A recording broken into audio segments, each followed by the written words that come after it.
Pildi Injil 4, tetaplah setia meski tidak mudah. Bacaan firman Tuhan 1 Raja 19 ayat 15. Firman Tuhan kepadanya, pergilah, kembalilah ke jalanmu melalui padang gurun ke Damsyik, dan setelah engkau sampai, engkau harus mengurapi Hazael menjadi raja atas Aram.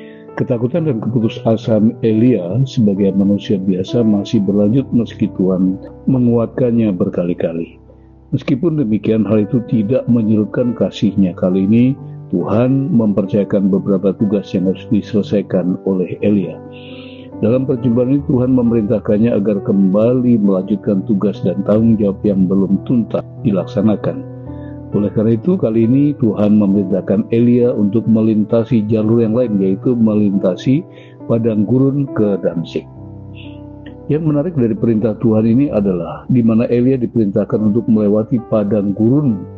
Padang gurun di sini dalam bahasa Ibrani berasal dari kata midbarah yang berasal dari akar kata dabar. Sementara itu kata dabar itu sendiri mempunyai dua arti atau makna. Yang pertama padang gurun dan yang kedua berbicara atau berkata. Acap kali padang gurun menjadi lokasi favorit bagi Tuhan untuk berbicara dan menenangkan orang-orang yang dikasihinya. Seperti yang terjadi pada Hagar ketika diusir oleh Sarai. Dalam Kejadian 16 ayat 7, lalu malaikat Tuhan menjumpainya di suatu mata air di padang gurun, yakni dekat mata air jalan ke Syur.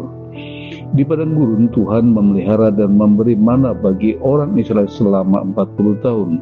Keluaran 16 ayat 14, ketika embun telah menguap dan tampaklah pada permukaan padang gurun suatu yang halus, suatu yang seperti sisik halus seperti embun beku di bumi. Padang gurun juga menjadi tempat pertemuan di mana Tuhan menyatakan kehendak dan rancangannya. Keluaran 3:2, lalu malaikat Tuhan menampakkan diri kepadanya di dalam nyala api yang keluar dari semak duri, lalu Elia melihat dan tampaklah semak duri itu menyalamnya tetapi tidak dimakan api. Dengan demikian perintah Tuhan kepada Elia ini mengandung makna ganda. Yang pertama, ketika Tuhan mengutus Elia untuk pergi ke Damsyik dengan melewati padang gurun, dapat kita pahami bahwasanya Tuhan sedang beracara secara pribadi dengannya.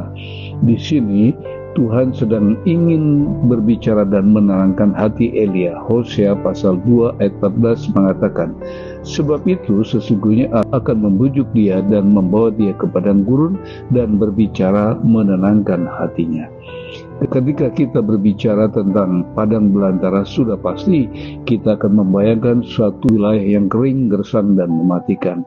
Namun di sisi lain kita justru menjumpai tekad dan semangat kudus Tuhan. Bagaimana Tuhan ingin membujuk dan menyeret ke sana. Tujuan Tuhan ke sana bukanlah untuk mencelakakan, namun justru sebaliknya. Terkadang Tuhan gemar memilih tempat atau lokasi yang sangat ekstrim untuk menguji kepercayaan dan ketergantungan diri kita kepadanya. Sungguh menakjubkan menyimak dan menghayati kalimat dalam ayat ini, betapa tidak. Perhatikan bagaimana Tuhan menempatkan dirinya sedemikian rupa manis dan memperlakukan kekasihnya. Sebab itu sesungguhnya aku ini akan membujuk dia dan membawa dia ke padang gurun dan berbicara menenangkan hatinya. Saya tutup dengan 3 closing statement. Sadarlah dan berjaga-jagalah, lawanmu si iblis berjalan sekeliling sama seperti singa, mengaum-ngaum dan mencari orang yang dapat ditelannya. 1 Petrus 5 ayat yang ke-8. Hidup dan mengabdi kepada Tuhan tidak selamanya mudah dan indah, namun tetaplah percaya akan kasih dan pemeliharaannya. Closing statement yang kedua saya ambil dalam Ulangan pasal 6 ayat 3. Firman Tuhan mengatakan, maka dengarlah, hai orang Israel, lakukanlah dengan setia supaya baik keadaanmu dan supaya kamu menjadi sangat banyak, seperti dijanjikan Tuhan Allah nenek moyangmu kepadamu di satu negeri yang berlimpah dengan susu dan madunya. Kepatuhan dan ketaatan mendatangkan kebaikan bagi mereka yang melakukannya. Closing statement yang terakhir, Yeremia 29:11 mengatakan, sebab aku ini mengetahui rancangan-rancangan apa yang ada padaku mengenai kamu, demikianlah firman Tuhan, yaitu rancangan damai sejahtera dan bukan rancangan kecelakaan, untuk memberikan kepadamu hari depan yang penuh dengan pengharapan. Keinginan terbesar Kristus adalah membawa kita ke masa depan yang bahagia. Tuhan Yesus memberkati.